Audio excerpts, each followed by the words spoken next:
ሰላም ጤና ይስጥልን ውድና የተከበራችሁ የቻናሌ ቤተሰቦች እንደምን አላችሁ? እኔ እግዚአብሔር ይመስገን በጣም ሰላም ነኝ። በሚያሳዝን ሁኔታ 140 ኢትዮጵያኖች ወደ ሳኡዲ ሲመጡ እንግዲህ የአሳ እራት ሆነው ቀርተዋል ማለት ነው። በጣም ያሳዝናል በእውነት። ወጣቱ ነገ ጧት ሀገር ተረካቢው እያለቀ ነው። በየመንገዱ በየባህሩ በጦርነቱ ሀገር ማለት ህዝብ ማለት ነው። ህዝብ ማለት ደግሞ ሀገር ማለት ነው። ሀገር ብቻውን ተራራ ሸንተረር ቤት ምናምን ካለ ሰው ባዶ ነው እና ይህን ደግሞ ግዴታ በስደት ዓለም ያለነው ሰዎች ማስቀረት አለብን ብዬ ወስናለሁ። በእውነት 140 ኢትዮጵያውያን እንግዲህ ጀልባ ተገልብጦ ነው እንትን ያለው። የብሬክስ ሀበሻውን የቴሌግራም ቻናል ያየ ሰው ሊተኛ ወይም አእምሮ ሊያርፍ አይችልም ማለት ነው። በእውነት በጣም ነው ልቤን ባልሄድ እንጃ እየፈራሁኝ ሄድኩኝ ማለት ነው። ሲጄ ሳየው ልቤ ነው የተሰበረው ማለት ነው። እስከ መቼ ነው ታዳኛ በየቦታው እየወደቅን የምንሞተው? ሞትን በሀገር ያምራል። በቃ ሀገራችን ላይ ሀገራቸውን አፈር እንትን ብለው ቤተሰብ ጋር እንኳን ሞት አይቀርም። ቤተሰብ አይቷቸው እዛው ቤተሰብ ጋር እንሞት። ለምን በየባህሩ በየአሳ እራት እንሆናለን? በእውነት በጣም ነው ሳየው ልቤን የሰበረው፣ ልቤን ያሳዝኑኝ ማለት ነው። እና እኔ እንጃ ልናገር አልችልም። በጣም ነው የሚያሳዝኑት። በጣም ነው ለመናገር በቃ ቃል የለኝም። በእውነት ሰውነታቸው ተቆራርጦ እንደዛ ሳይ ሲናገሯቸው እነሱም አይሰሙም፣ ጠፍተው ይመጣሉ። ጭርስ የወሎ ህዝብ ነው። ሀገራችንም ጦርነት ሰላም አጣ፣ ከሄድን እዛው እንሙት እያሉ ይመጣሉ። ይሄው እንደዛ አይነት ደረቅ ምንም ነገር ሳይገኝ ሰውነታቸው እንዳለ ባህር ጀልባ ተገልብጦ 140 ኢትዮጵያኖች ህይወታቸው አለፈ። አሁን ወር አልሆነውም። በባለፈው ጊዜ ታወሩ ነው ቢሆን በባለፈው ጊዜ እንደዚሁ ከገቡ በኋላ የመኪና አደጋ እንዳለቁ ታስታውሳላችሁ እንዴ? ለምን እንሞታለን? ነገ እኮ ሌላ ቀን ነው። በእውነት በእርግጥ አይሰሙም ጠፍተው። እኔ ራሱ ሲስተሬ 2 ወር እንቅልፍ አልወሰደኝም። ጠፍታ መታ አንተን ስትል ደላላ ውሸታም ነው ከብሩ እንጂ በዚህ ቅርብ ነው። በተለይ አዲስ ፍሬሽ ለሆኑት ለማያውቁት በጣም ነው የሚጫወትባቸው። እዝን ነው ቅርብ ነው እንደዚህ ነው እያለ ያመጣቸዋል። እዛ ላይ ሲደርሱ ጭንቀትና መከራ። እንግዲህ 140 ኢትዮጵያኖች ማለት እንዴት ነው ታዲያ ሊነገር የሚችለው? ሀገሩ ነገ ጧት ሀገር ተረካቢ የሆኑ ተምረው ሀገር ካለ ሰው ሀገር ምን ይሰራል? ሀገር ወጣቱ እያለቀ ነው። ነገ ጧት ሀገር ተረካቢዎች ሀገሪቱ ማን ይጠብቃት? አሁን ትላልቅ ሰዎች ያልቃሉ፣ ይሞታሉ፣ እያለቁም ነው። በጦርነት በስንቱ በስደት እየታለቀ ነው ወጣቱ። ስለዚህ ሁላችንም የዜግነት ግዴታችንን መወጣት አለብን። እዚህ ፍቅረኛዬ ነው ባሌ ነው ምኔ ነው እያል በተለይ በባህርና አነሳሃለሁ ያጎቴ ልጅ ነው የወንድሜ ልጅ የምን እያል ይህ የምናደርገው ይሄንን እነሱን የምናነሳበትን እዛው ጦርነትም ቢሆን የፈለጉትን በቃ ወጣ ብለው እንዲሰሩበት ሰላም ያለበት ቦታ እንኳን ባይኖር ሰላም ወዳለበት ቦታ ሆነው እንዲሰሩ የምትልኩላቸውን ብር እዛው ስሩ እያላቸው አስረዷቸው። በእውነት በጣም ነው የሚያሳዝነው። 140 ኢትዮጵያዊ ማለት አሁን ድረስ ሞትን በቃ ተለማመር ነውና አንድ ሰው እንኳን ሲሞት በጣም ይታዘናል፣ ይለቀሳል። ምንም የእግዚአብሔር ስራ ተገልብጦም ቢሆን አሁን ላይ በቃ ይሄ ሞተ ሲባል እስቲ እንደው የቁጥር ብዛቱን ይወጣ። አሟሟታቸው ራሱ የአሳራ ሲሆኑ ጀልባው ሲገለበጥን እንጂ ያንን እንትን ያየ ሰው አላቅም። መቼም እንቅልፍ ይወስደዋል ብዬ አላስብም። እና እኔ ስንቀዠቀዥ ሄድኩኝ። እኔ እንጃ እየፈራሁ እንዳታዩ እያለ ሌው ብዬ ብሬክስ ሀበሻዊ ቴሌግራም ቻናል ብገባ ልቤ ነው የተሰበረው። ሰው መሆን ነው በቃ ያቃተኝ ማለት ነው በእውነት። እኔ እንጃ ሰው የሆነ ሰው ያንን ሲያይ ልቡ ይታመማል። የልብ ድካም ያለበት ሰው እዛው ነው የሚደርቀው። ሰውነታቸው እንደዛ ተቆራርጦ እኔ እንጃ በጣም ነው ያሳዘኑኝ። በጣም ነው በቃ ሰው መሆኔ ራሱ ነው የምትሉት። እና እስከ መቼ ነው ብሬክስ እንደዛ ሲያለቅስ ቲክቶክ ላይ እኔ ፈራሁ። እንደዚህ እያለቀሰ እንትን ሲል ማለት ነው። ይህን እናት ህዝቡ አለቀ፣ ወጣቱ አለቀ፣ ተሰዶ በባህር በስንቱ አለቀ። ስለዚህ ይሄን ደግሞ ግዴታ የዜግነት ግዴታችን ነው። ሁላችንም መወጣት አለብን። በቃ ሪነል ይበቃል። የተሰደደው በቃ ሁለተኛም ስደት አይምጡ። ሞትም ከሆነ እዛው ሀገር ላይ ይሞቱ እንዴ። ሞት እኮ ሞት አይቀርም። ነገር ግን እንደዚህ እኮ ነው አስክሬናቸው እንኳን ይኸው በየቦታው ተቆራርጦ ሰውነታቸው ድል ያለው ወጥቶ ያልሆነው ደግሞ የአሳ እራቱ ነው። እንደዛ መሆናቸው በጣም ነው የሚያሳዝነው። እኔ ደብዳቤውን ሲያነበው በጣም ነው ልቤ የሰበረው። እናቴ ብሎ ያው እንግዲህ ከውስጡ የተገኘው እንደዚህ ደብዳቤ ብሎ ብሬክስ ሲናገር በጣም ነው ያዘንኩት ማለት ነው። እና እስከ መቼ ነው እንደዚህ ተሰደን በየቦታው ወጣቱ እያለቀ ነው። በስደት በጦርነት በረሃብ በስንቱ እያለቁ ነው።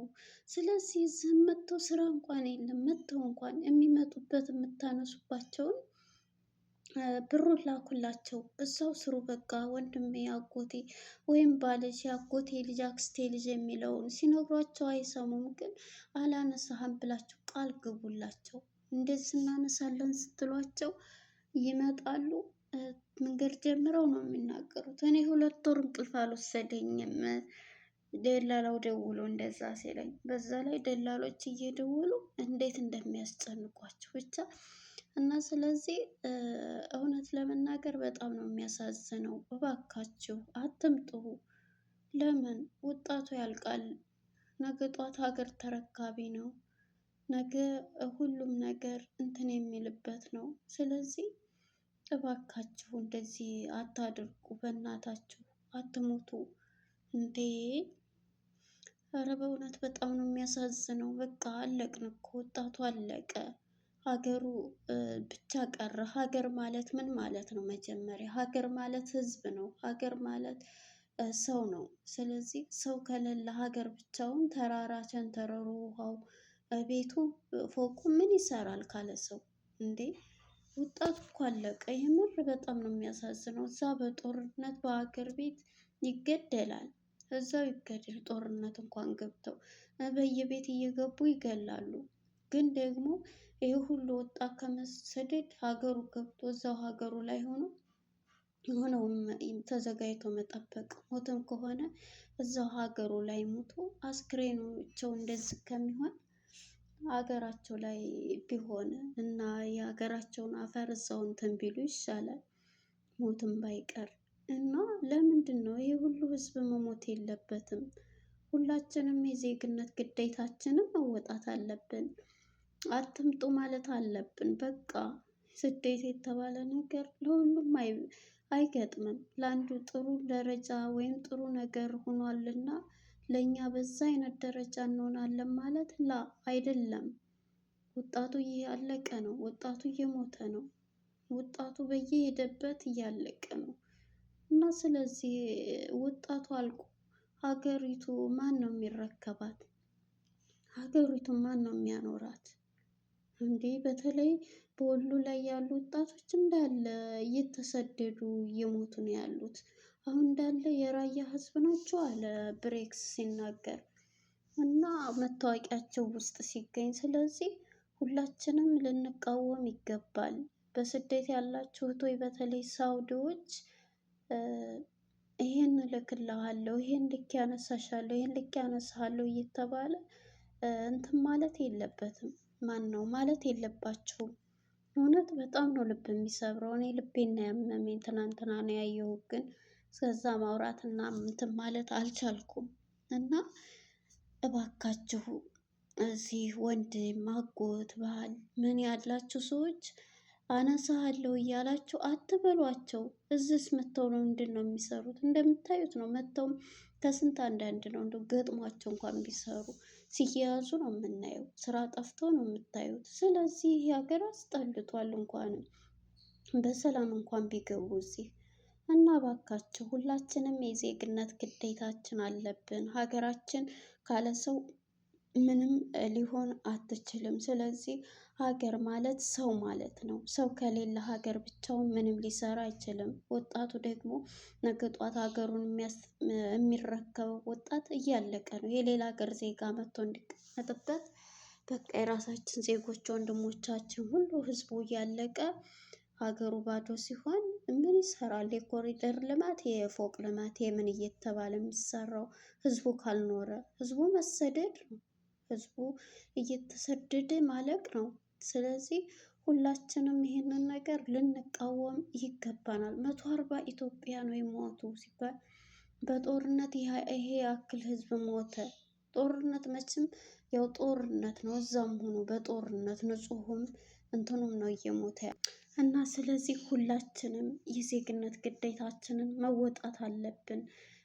እኔ እቀበልሃለሁ፣ እኔ እቀበልሻለሁ እያል እንደዚህ ባናደርግ ጥሩ ነው ብዬ አስባለሁ። በእውነት እንግዲህ የእነሱም ቤተሰብ ልጅ ጠፍተው የመጡ አሉ። ቤተሰብ ልክ እንደኔ እህት ያላያቸው ጠፍተው ተነስተው የመጡ አሉ። ማንም ሳያቸው በደላላ በጓደኛ በኋላ ላይ እዛ ሲደርሱ እንግዲህ ይታያቸው ንፋስ መጥቶ ነው አሉ። ከደቡብ ነው ከምስራቅ ንፋስ መጥቶ እንደዛ የገለበጣቸው። ታዲያ እንዴት አያሳዝንም? ስለዚህ ሁላችንም የዜግነት ግዴታችንን መወጣት አለብን። ሁላችንም ብንሆን በቃ ስደት ይብቃ፣ አይምጡ።